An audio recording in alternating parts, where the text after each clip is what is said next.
John Bannon, South Australia's longest-serving Labor Premier, is to retire from politics. After 16 years in Parliament, the former Premier and ALP President has announced he won't stand at the coming state election to be held before next April. Senior ACTU figures are deciding in Sydney tonight how far to take their rift with the Keating government. Officials have been threatening to abandon the wage accord unless the government eases the budget and drops plans to extend enterprise bargaining to the non-union sector. Now the unions are considering whether to ask this week's ACTU Congress to formally dump the accord. Since Bob Hawke swept to power in 1983, the ACTU Congress has, with few exceptions, been a showcase for Labor solidarity and the accord. But this year, it's threatening to highlight discord.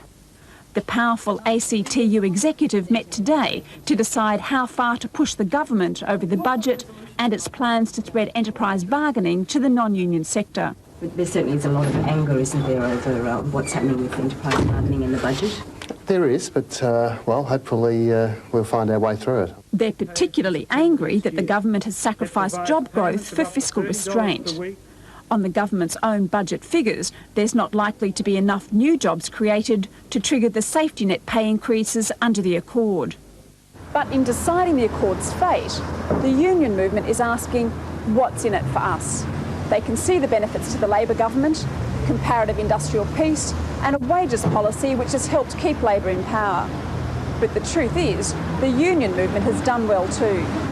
Although real wages fell during the last decade, industrial relations specialist Jerry Griffin says the lower paid fared better than most and that job numbers grew for much of the 1980s, helping keep Labor in power. If you compare it with overseas countries where you've had conservative governments following a deregulatory labour market line, then the existence of a Labor government in Canberra has been very beneficial for the union movement. At the Congress beginning tomorrow, the unions will have to decide whether the accord now has anything more to offer.